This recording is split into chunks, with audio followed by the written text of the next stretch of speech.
what I'd like to talk to you about is I thought we've had a really nice program. You've heard about what happens in the multiplication phase and the implications for that. You know, both when the sow's nursing the future replacement gilt, when it moves to the nursery, and then my task, I think, is I'm going to talk about some things we've looked at that happen on the commercial units. I am going to tie it back to maybe some things that we've talked about earlier and some questions that were brought up earlier about things that happen in the multiplication phase. So what I'm going to do is really talk about this phase right back here, although I am going to refer back to that. And so what started all of this was years ago, and I know all of you that are been started on working on farms and moved your way up to farm manager to service people and higher up. You always have farms in your system that get females from the same multiplication flow, but they have quite different reproductive performance. And so that kind of sort of creates a lot of angst, because then you start to compare and see, well, why is this farm better than that farm, vice versa. And so this is really what we're faced with in terms of sow longevity. There's some farms that sows tend to stay in production, and some sows they fall out pretty quickly. And they're receiving animals from the same flow. So theoretically, the standard operating procedures are also the same. So everything should be the same, and they're not. And so what we did was we went into a system where they allowed us to take litter-mate pairs from multiplication sows, and we could track those the litter-mate pairs through their gilt development program, and then we sent one pair of that litter-mate pairs to a farm that historically had not so good sow longevity and one that had pretty reasonable sow longevity. Okay. So that's kind of what we did. The high sow longevity farm, we just called it high because it was higher than the lower, had about 28% of the gilts bear 6 litters. And we picked 6 litters because that's typically when people think to start culling sows. If they had 6 litters, they're gone. So we figured that would be a good point as a measure of sow longevity. We can argue about what sow longevity really is, but we just picked that. And then the low one was only 8%. So you have about a 20% difference. And just to let you know, we did a pretty good job of separating out these litter-mate pairs, okay? And so we actually started out with more, but if one of the litter mates in the pair died or something happened to it, then we didn't collect data from the opposite litter mate because it didn't have a pair. They went to the other farm. And so this is just what they did when they left the multiplication farrowing farm, and you can see that the birth weight was reasonably the same. Litter size, if they were weaned in, was pretty good, so we didn't do any fostering deliberately. Weaning weight was pretty decent, and their average gain, from their pre-weaning gain was that. So what I'm trying to convince you is that these animals were pretty much the same when they left the multiplication phase, and they went to those 2 different farms with high and low longevity. Flowers. Yep. That statement there that you just made about the animals, the gilts being the same. So was the semen used was it individual born? Yes. Or was it matched? No, it was individual. Okay. It's a good point that Dr. Lee checked this out. And so I can't really show you pictures inside the farms because they didn't want to, but I can show you a diagram. And so these were the gestation and the breeding components of the commercial farms they went to. So it's pretty standard of some of the farms that were built with the old Lubbock type of natural mating systems that have been converted to AI. So you have the great big long sort of rows of gestation crates on one end, and then you have your breeding pens on the other. And since this farm was using AI, that about 2 of those sort of this upper part of the area there was sort of their gilt development area. That's where the gilts came in to be sort of heat checked and things like that to be bred and such as that. So that's kind of the floor plan of that farm. Almost identical, exactly the same. I think the orientation was about the same as well. The farms are actually about 30 miles apart. So they're within a reasonable distance of one another as well. And so what we did is we tracked when animals fell out, and while we were doing that, had students on the farm sort of just making observations. And so we didn't really dictate management, we just made observations. So we kind of tried to characterize what was good and what was bad, and then we'd go back and look at it later. And then one of the things that's very unique about this study is that the group that we worked with agreed to allow us to send all the sows that were culled or fell out of production for reproductive reasons to to a local abattoir, we could collect the reproductive tracts and look at the ovaries. And so I'm going to show you how we use that information as well. Okay, so this is what we got over the 6 parities. And this difference here was pretty much historically what the farms did. This is actually 24% instead of 20%, but that's pretty good. Okay. You can kind of see that in this particular situation, right off the bat, in contrast to some of the other things you saw, that the low longevity farm was having trouble getting gilts bred once they entered the farm compared to the high longevity farm. Okay, so that's a little bit different than some of the curves you see, but that's what we found in this study. And so that's 24%. And so I think the interesting thing when you go to look at these problems, you got to understand how they sort themselves out. And so what you have is you have a short period of time from entry to breeding that there's a 15% loss automatically, a difference between the high and low farm. So 15% of that 24%, the sows, the gilts never got bred, okay, for whatever reason. And then you have 9% that's spread out over 6 parities, so a much longer period of time that they fall out. And so I think that's important to understand when these animals are falling out. You got a big loss up front, so in my mind that should be pretty easy to tease apart what's going on. And then you have these subtle losses that occur over a much longer period of time. They're going to be much more difficult to sort of tease out to see what's going on. But that's what you're faced with when you start to investigate these sow longevity issues. And so many of you know, Sampson County is my favorite county in North Carolina. I love coming to Sampson County because I gave my very first talk here. It was actually with George Upton, was an ag agent in Sampson County, so I'm dating myself. And it was actually the old Extension Center, which is not anymore. And it's I just like the people, I like the industry, the pigs, and so Sampson County is one of my favorite places to come, and so we're gonna have a little lesson because I teach a little bit too. Okay. So what we did was the gilts aren't bred. For both farms, we followed them through the process to an abattoir. We weren't able to collect all the reproductive tracts because some slipped through and stuff like that. But I think we get enough of them to know that the trends that we're seeing. So if you add up these numbers here, they're not going to equal 41 or 117 because we just didn't get all of them. Okay? And so these were the number of animals that fell out. Probably what's more intuitive is the percentage. This percentage is based on the 585 that was delivered to the farm. Okay? So 41 would be 7% of the 585. Okay? And so I'm going to show you some pictures of some ovaries in a minute, and I tell my students that I teach the ovaries never lie. Okay? So when somebody says this gilt never came into heat, and I can look at her ovary, I can tell you she came into heat or not. Okay? So everybody can. And so one of the first things we classified those animals of why they didn't basically probably get bred and show estrus based on what their ovary looked like. And so we classified it in corpora lutea present, that's a missed estrus, that's a people problem, not a pig problem. There's some that actually probably cycle once and stop cycling. And so I know those of you that work on poultry farms have that a lot. You get a heat, no serve on a gilt, and then you never find her back in heat. That happens. And then there were some that you just never find in heat. Okay, so you can look at the percentages.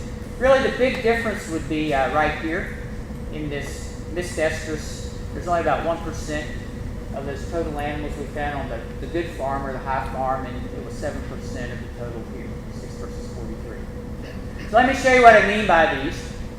So this is an ovary. You can see that these things here are called corpora lutea. That's what results when the follicle ovulates. They stay on the ovary for 21 days if she's not bred, or they stay on there for 114, 116 days if she's pregnant.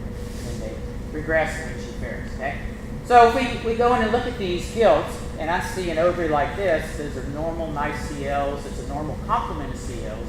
So she's having normal estrus cycles. These people just aren't picking her up. Okay? Somebody just missed an estrus. This is one where they cycled once and they stopped. And so with gilts, it's really easy to tell because once the CL regresses, it forms a structure called the CA or corpora albicantia, and then they stay on the ovary forever and ever. They're essentially scar tissue. So you see these situations where this one, gilt actually had cycle at least once. You can see a few here. These are follicles, but they're really small, and you don't see any CLs. Okay. So this animal had been in the herd for 40 days, 50 days, and they probably cycled once, but then they probably never cycled again, or they weren't having regular estrus cycles, or we would have probably seen CL. Okay. And the other thing we see is, and this is really interesting, so we see these, right? So this is an ovary that never developed. Okay. So this is, you don't see anything on the ovaries, you see no CLs, no CAs, this just looks like scar tissue, looks like avascular tissue, and that's exactly what it is. So that we call that an avascular infertile. I don't know if there's anything you could do, except intervention higher above maybe, to make this animal cycle. Just doesn't have flexibility to do that. Okay. So those are the things we classify. So when we were getting to look at this group of gilts that weren't bred, we can sort these into categories. Okay. So that's really, really useful. So then based on that information, we took what we collected about what they normally do with gilts when they go to the farm and see if we could look what's different between the farms with high longevity and the farms with low longevity. Okay. There's a couple of interesting things. So this is what I want to show you, and these next two slides to me are quite interesting, and they revert back to the discussion we had earlier about birth weight and pre-weaning growth. Okay, so this is the 16 gilts on the high longevity farm. This is what they weighed at birth. This is what they weighed at weaning. Okay, and these are the ones that had that one cycle and then stopped.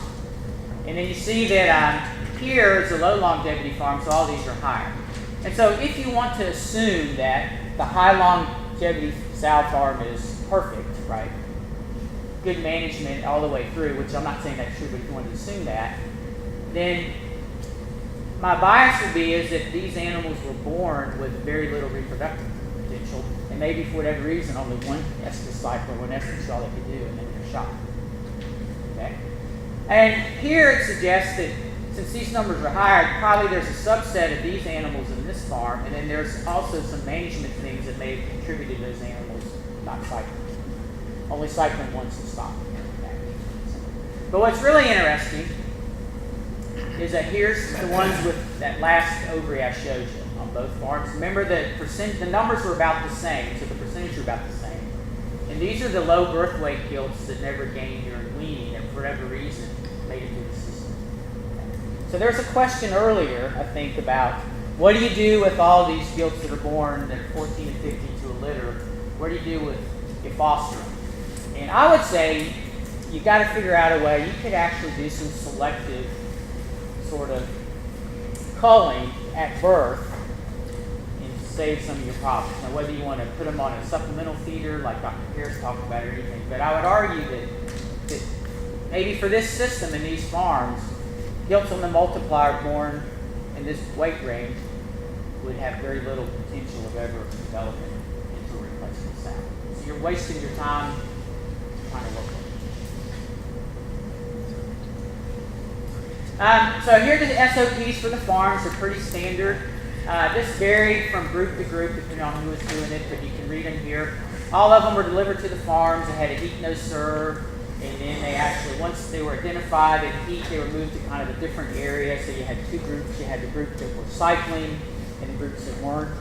And then the average age and weight at breeding were about 240 days, roughly 380 pounds, something like that. So if we look statistically between the two farms, the age of first breeding and weight at first breeding was pretty much the same. So that wasn't really different. So I just listed some of the things that might influence gilt development once it's delivered to the farm, or gilt management probably is a better term. Here, there was, for whatever reason, they gave them a little bit more space on the high space farm, but both of those space requirements are well within what's normal for what you need for gilts to develop and grow. The one fundamental difference that was really interesting was that on the high longevity farm, they had one person whose job it was to manage those gilts. Okay? So that person fed the gilts and he checked the gilts, and that person actually was involved with breeding the gilts and then moving the gilts to farrowing at the end of gestation. So So that person's job was to kind of inventory and keep track of those gilts. On the other farm, they kind of did it by committee. Whoever, kind of, it's like most farms, you have weekly breedings. You start breeding on the sows, how many are bred back, you look at the late weaners, and then you try to pick up what's left on the gilts. So kind of fairly common for most commercial farms. One other thing, and I don't think this was a big deal, but it was a difference, so I'll mention it, is that the heat check boars here were younger boars. There were ones that probably didn't make the cut in the stud, and then these were ones that had sort of spent their life in the stud or whatever, and they kept around. So there was a big difference. Just subjectively, we thought that the heat check boars on the high longevity farm were a little bit more active than the low longevity farm, but I don't think it was a real problem. The heat check specialist actually felt sorry for the boars. He told me that all work and no play isn't very good. So every so often he'd collect the heat check board, after they finished collecting. So whether that made a difference or not, I don't know. So, but that's one of the differences there. What's really interesting, I think this is probably the key, or one of the keys, the person who was the person responsible for the heat check the heat check gilts on the high longevity farm, treated the gilts like they were weaned sows. So what I mean by that is when we wean a sow, we have a reference point to know, okay, we weaned her, we know to really start looking at that sow sort of 3 or 4 days after she's weaned, and we may ignore her the first day. Well, what this person did was develop a chart, and he had a real simple system where he wrote the gilts number ID here. He actually looked at an AM and PM. I think AM he went and actually ran a bore, and then PM he just went back and looked at the gilts. And he kind of sort of had his own thing, the minus, or I think he actually used the X, so I just changed it to a minus. I didn't like the X's, but was no excess activity. He put a plus if he thought they were swelling. If they were riding or starting to mount, he put an R, and if they were stood, he put an E. Okay. And so what you begin to do is when you retrospectively look back, you begin to see patterns.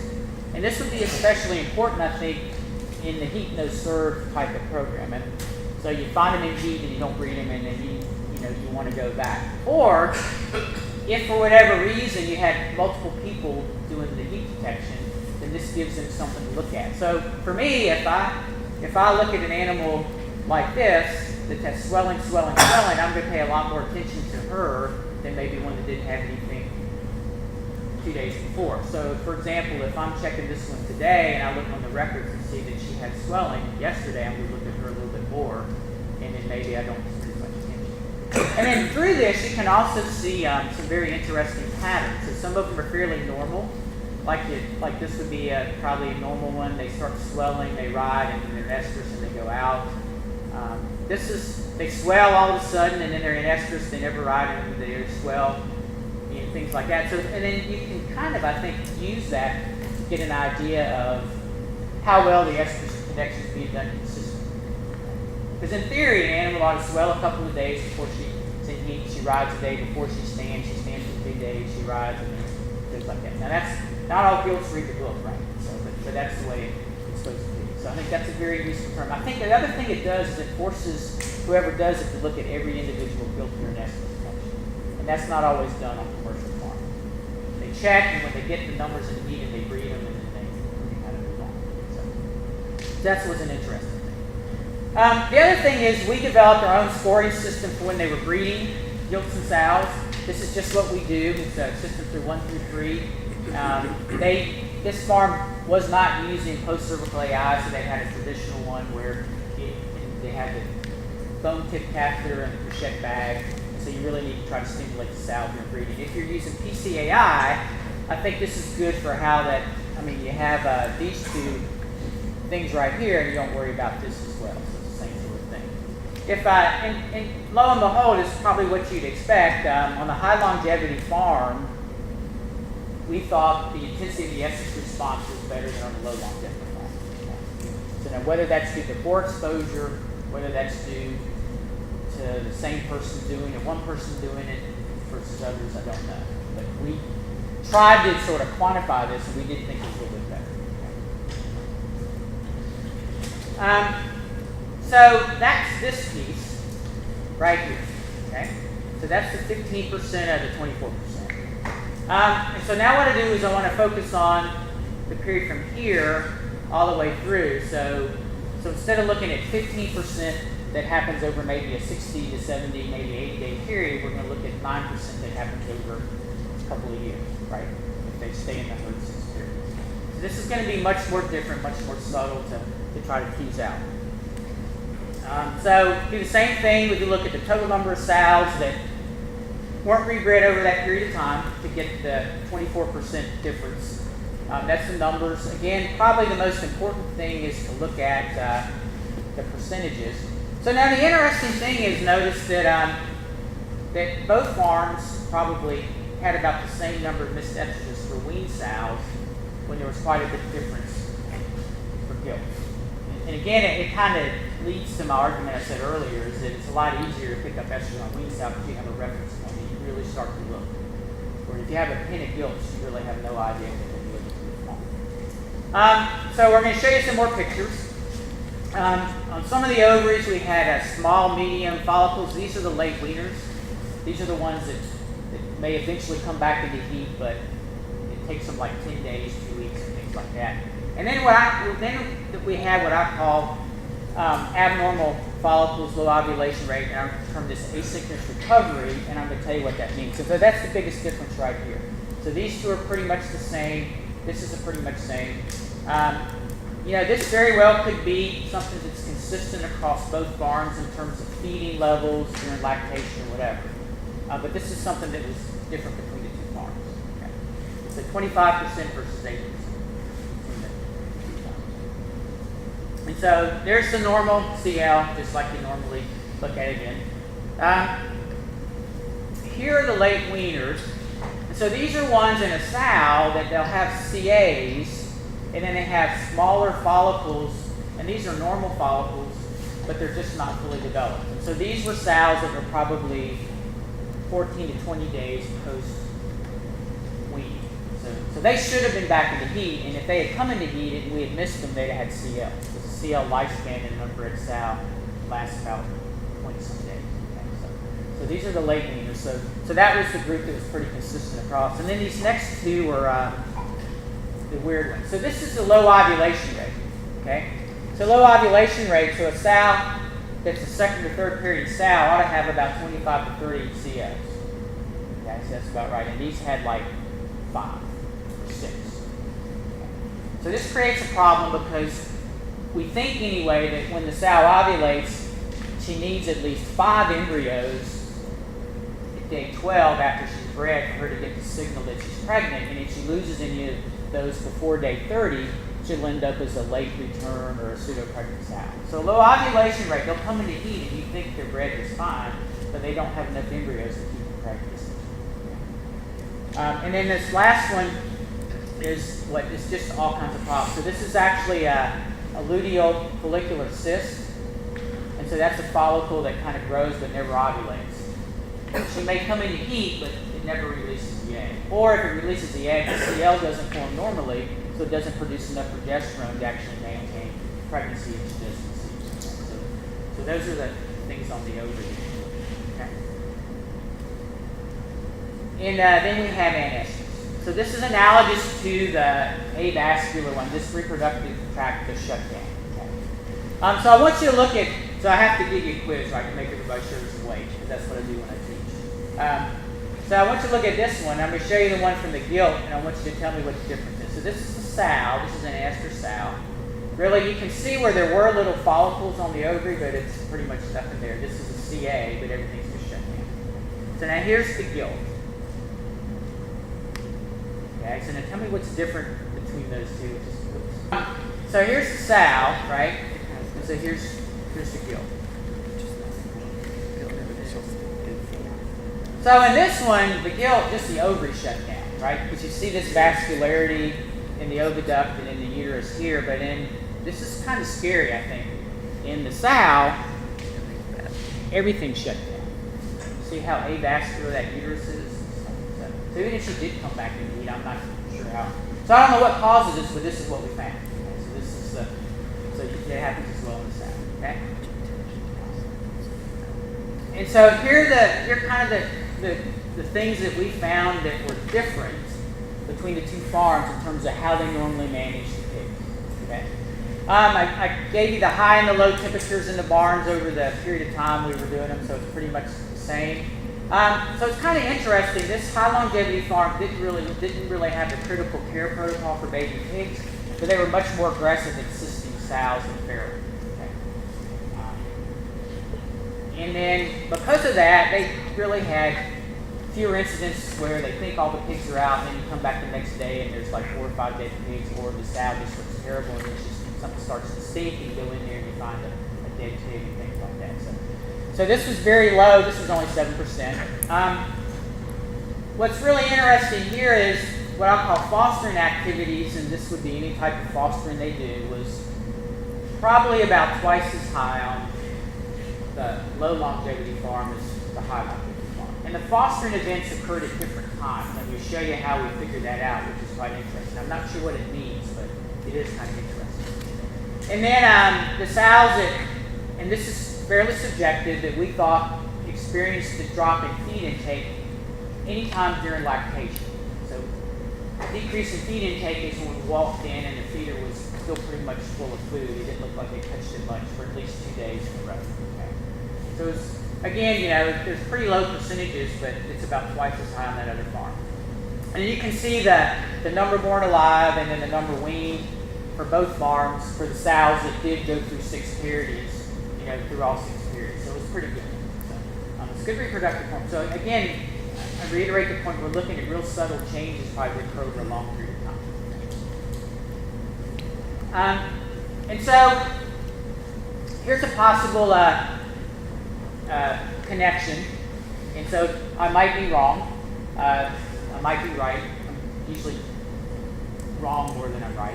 But this is a testable hypothesis or a testable thing. So what happens is if you don't assist them during farrowing, for whatever reason, they don't get all, the piglets are all or maybe they just stay in labor longer and they're more stressed, and that increases discomfort of the sow. Her body temperature goes up. Certainly it'll go up if there's things left inside her that are dying, decaying, like the center of pigs. So you get gingerly reductions in feed intake, and that can affect the asynchrony or the development of the reproductive system. And then you could end up with these problems here in the ovaries. And so the analogy I use for recovery is that the sow's reproductive system at farrowing is a dead battery.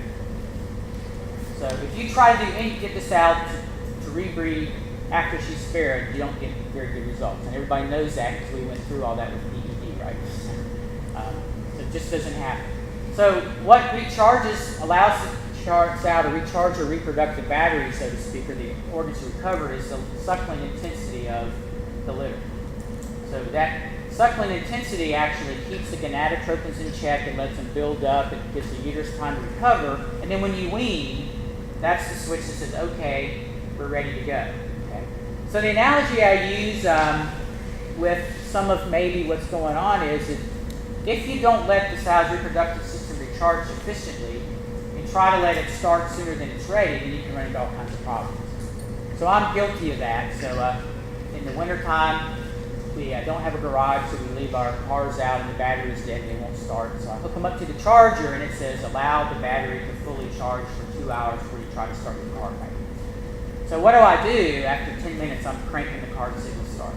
So what happens is it goes, and then it dies again. And then it takes me longer to recharge it before it really starts. And so that's probably a very good analogy when people start moving pigs around and fostering and doing things like that. And sow's feed intake goes down. All those things delay sort of that recovery, or try to get the sow to start her reproductive system before she's ready for what it's.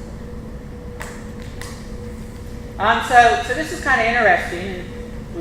It's interesting us having a conversation with Dustin right before about getting information off individual sow cards. But we did. This is a typical sow card that we would get off the study. And what I had the students do is actually figure out when most of the changes in pig numbers occur. So the way we did this is we looked at the sow card.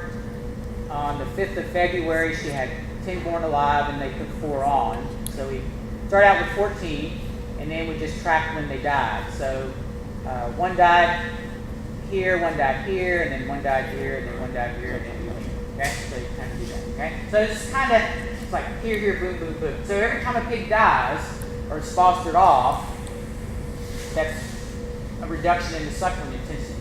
Okay? It may be a little bit, it may be a lot.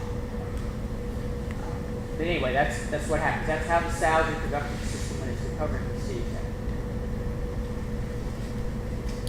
that. So if you look at the high longevity and low longevity farms, and this is over all 6 lactations, not just one. Both of them had about 2.3 pigs lost for whatever reason, because they started out with 13.7 and both of them weaned about 11 and a half, something like that.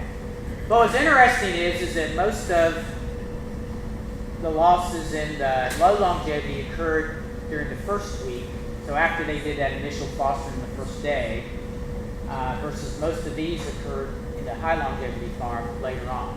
These tend to be grouped, occur all at once, and then these tended to be sporadic, like I showed you on that chart.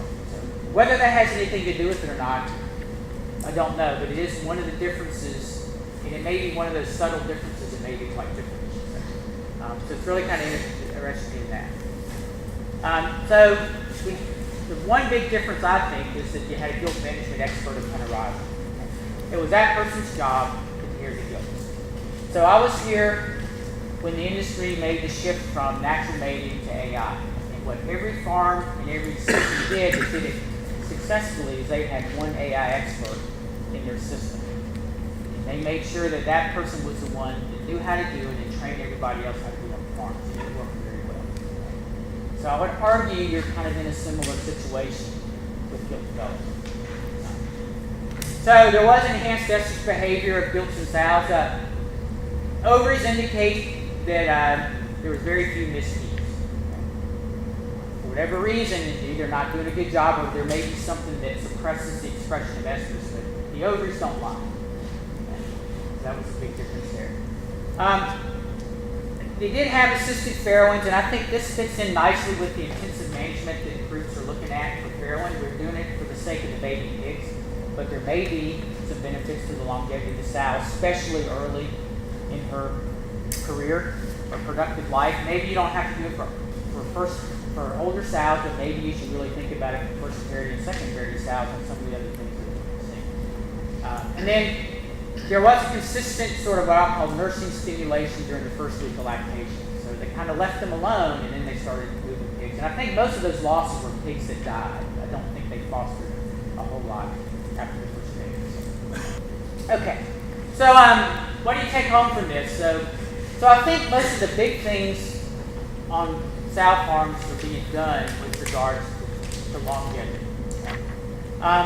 And what I mean by the big things is that the big things are like how we feed sows during lactation, the nutrition, and things like that. And so I wanted to clarify what I mean by this. So the difference between a high and low longevity farm wasn't feed intake during lactation, it wasn't nutrition and things like that. It was something else. Now, if I want to take this high longevity farm and move it up this way, then it probably is things like feed intake during the first lactation and things like that. Okay? So, but the difference between the way the systems are operating now isn't related to that. So I think most of the big things are being done pretty well, at least from what we look at. And then I think they're subtle. I mean, it's like everybody knows.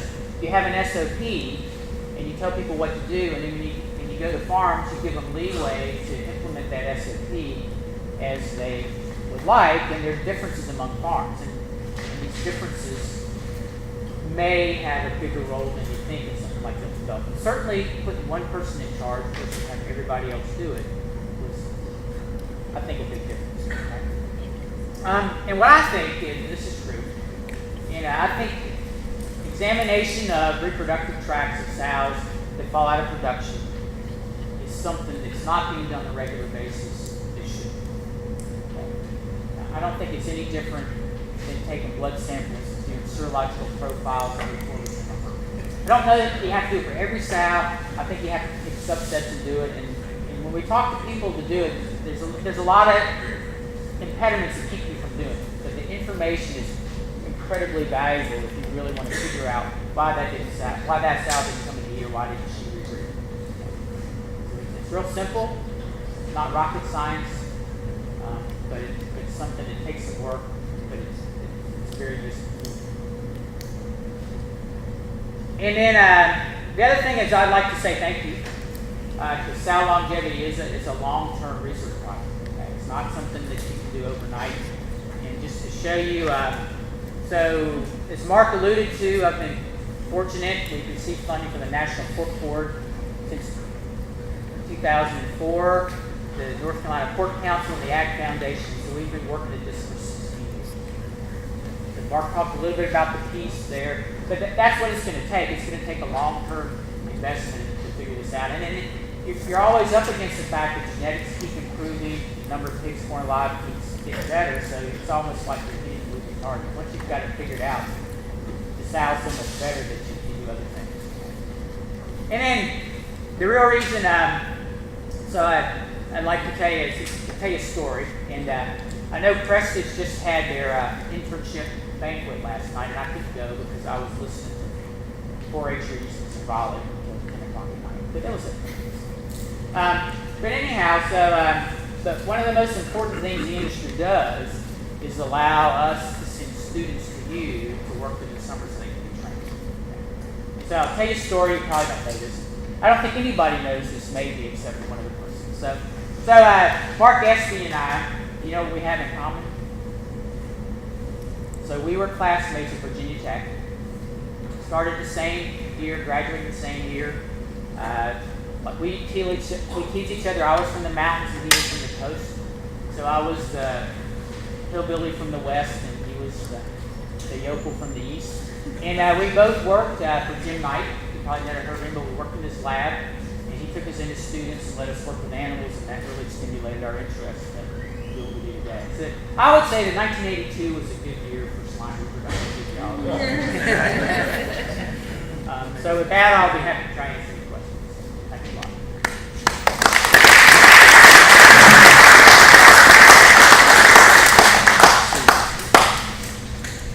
Questions for Dr. Flowers? Are you going to do it or I'm going to do it? Yes, ma'am. The ovaries that you showed, is that possible with the on-farm ultrasounds? Yeah, I wish it was. The question was the ovaries. It would be really neat if we could ultrasound sows and see those same pictures. And unfortunately, it's very, very difficult. Rob Knox at Illinois has a probe that he can actually go through the rectum of a sow and get closer to the ovary. But the challenge you run into is that the ovary is so far away from the skin that it's very difficult to do. Like if she had a large cyst, you could pick it up, but you can't really count individual CLs. And people that say they can, I'm just a little bit suspicious. Now with cattle, it's different. Cattle, some of you that have cattle, you can put your arm in and put the probe right on top of the ovary, and you get excellent pictures of cattle ovaries with ultrasound. So you don't have to put sows. I don't think we're there yet, unless there's something that I know about. Yeah. Billy, you showed the average weight on the gilts of the 585 going into each farm to Yeah. 308. Yeah. I was curious, was there a difference in the gilt weight coming in versus what their birth weights were? That's a good question, and I don't have that information right now, but I could go back and look at it. But typically what we see is that in the study that Mark talked about, we weighed all those animals all the way through. And all I'll tell you is a 5-pound difference in weaning weight in the study that Mark talked about was equivalent to almost a 50-pound difference at the same age when they were bred. And so I think, to me, I think everybody's known this, because we all know that the small pigs that are born small, that don't grow well, that are weaned small, they stay small the rest of their life, they never reach market weight. If you look at their organs, it's underdeveloped for the animals. There's even some evidence in market animals that the muscle fibers are different, so the meat quality will be different. So you'd expect the same thing to happen in reproductive animals, not market animals, relate to their reproductive organs and stuff. So my bias is, and I'll admit I'm fully biased. So the National Pork Board funded another project that was done, I think, in the Smithfield system out in Utah, where they were really focusing on feeding that gilt once she left the nursery through to get her to the point where she's bred. And they fed her lots of different proteins and things like that. And I'm not exactly sure what they found, but I don't think there was as much difference. They saw as much differences in treatments there as what we're seeing in the early development and stuff like that.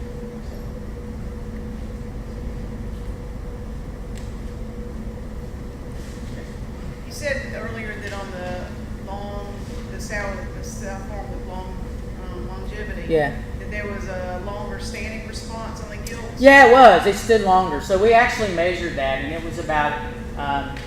So, like, if you look at, it's a proportion thing. So if you looked at the average was 2.5, that means probably half the sow stood for 2 days and half the sow stood for 3, or the gilt stood for 3 days. So do you think there was a fearfulness factor? I don't know. It's kind of interesting.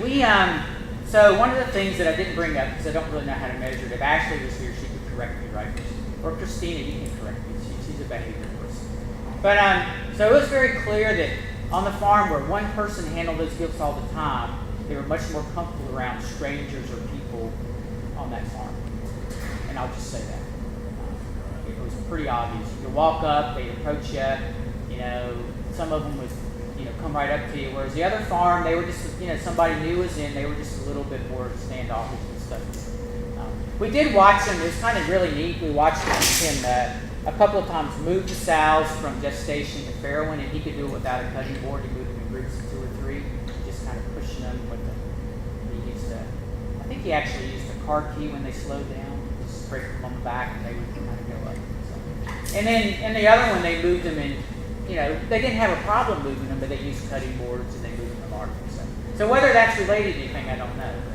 But again, I do think some of the things are pretty obvious, but some of the things are more subtle that it's sort of hard to figure out. Yeah. Do you have any idea if the employees number is the same on the? I would say that it's higher on the low longevity farm. It was much higher on the low longevity farm. So I would tell you that the person that took care of the gilts on that farm is still there. And on the low longevity farm, none of the people we started with are still there. Now, this study's been going on for 3 years. So. I think I may have misspoke. The managers are the same. They haven't changed. So.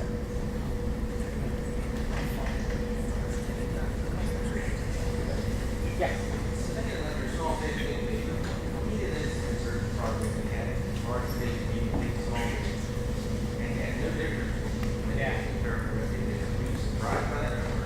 No, I think so. So what I think is my bias is that it's not a linear response.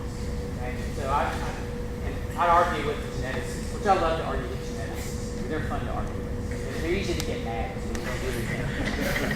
So anyhow, but I don't think it's a linear response. So I think there's a threshold. And so it's a linear response up to a point and then it plateaus. And it may be a subtle increase. So depending on a farm that you're on, if your big pig and medium pig, however you decide for your farm is on the plateau, you're only going to see a difference in the small pig. If your small, medium, and large pig are still on this plateau, a linear response, and you haven't reached your plateau, then you're going to see that seriously. Or if you have all your pigs that you call small, medium, large, or above your plateau, you're not going to see a response. So it's kind of interesting you bring it up. So we currently have this study with the National Pork Board, the 15112, that we're doing in conjunction with George Foxcroft. And so he's gone into a herd in Minnesota, and they've identified sows in the multiplication phase that have what they call the low birth weight phenotype. It's really, really low. So we're doing some of the same stuff we did earlier in that study, but the average birth weight of those pigs that we're using is 1.8 pounds.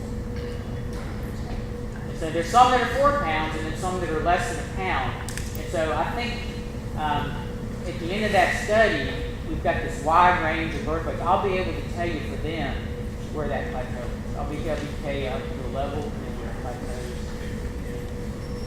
So I mean, it's all related to sampling, and and I don't blame you on commercial farms. The small pigs, even in the multiplication phase, disappear. I mean, or you would not select them as a replacement goat. You shouldn't, because they grow slower than they grow back, stuff like that. So it doesn't really surprise me. It just depends on where you are. Now, what's going to happen as litter size gets larger and larger, the birth weight's going to get smaller and smaller. The uterus can only take so much. But I've been here 30 years. Nothing really surprises.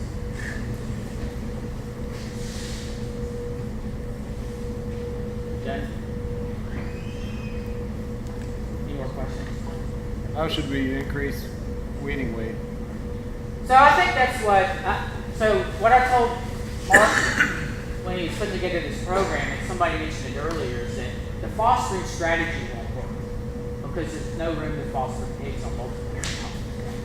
So the farm we were working in Minnesota, their average born alive is 16.2. I'll put a plug in. It's a PIC farm, by the way. But anyway, they have no room to foster pigs. So then we're going to need alternative ways to raise those pigs outside the traditional system of what the nurses have. So I think supplemental feeding systems and stuff like that is something we have to look at. That's my opinion.